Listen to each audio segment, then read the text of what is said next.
You're undefeated here at home. How much does that mean to you at this stage?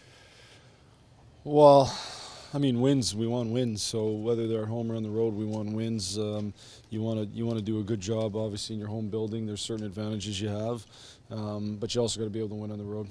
Let's talk about Larkin really flying in the first period there. I mean, he's been skating really well. Yeah. How important was it just to get that first one and the first two out of the way? Yeah, like you said, I thought he's been skating well here for a few days, and I talked to him, after the last game, just and talked about just keep playing the way you're playing, and it'll come. But as we've talked about with other guys this year, it's way better when it does come.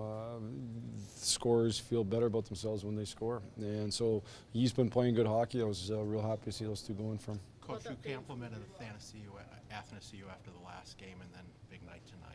What's the status report on you? Well, again, I thought he had a good night tonight. I thought those two good games in a row. So, obviously a big goal at a big moment. He had moments of good, moments where, like the rest of them, he can get better at. So, but I thought it was a good game for him. Breakaway for Steve Ott, gets his first assist, a hard-earned assist, and then stands up for Mike Green there at the end. Is this kind of a Steve Ott performance? Yeah, I think Otto brings lots of things to the table. Some are intangibles that you are more in the room and the energy he brings. But obviously we've talked lots about sticking up for each other, and he's did a good job of that in that situation. But he's the thing about Otter is he's a really good player. Like he can play in his own end. He can play in the other end, grinding. He's real smart. He wins faceoffs. He's a good penalty killer. So he brings lots of things to the table. I thought he was going to try to maybe bury the goalie right to the back of the net on that breakaway, but it was good. What were your thoughts on the Stolberg hit? I didn't see it well enough. I'd have to look at it again.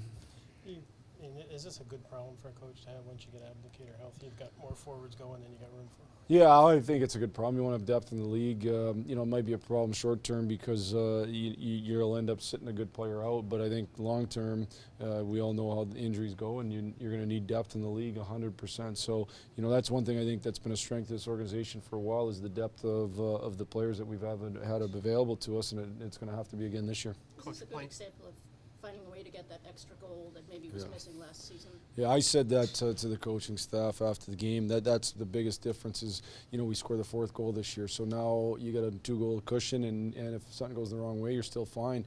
It's a huge difference. We've done that so far this season. We've done a good job being able to score that extra goal when we've needed it. As I've talked about lots, we were actually good defensively in the third period last year, but we still gave up lots of leads because you're constantly playing with just a 1-goal lead. So it's a big difference. On the flip side, can a 3-0 lead be a little bit of false sense? Yeah, I thought we played good in the first, but you get a 3-0 lead, and then I think it's human nature a little bit. Certainly we talked about it. We got a good leadership group that talked about it, but human nature a little bit. They pushed harder and we let up too much. We got to play better than we did in the second for sure, but that happens sometimes. You got to find a way to win games. We weren't perfect tonight, but we found a way to win.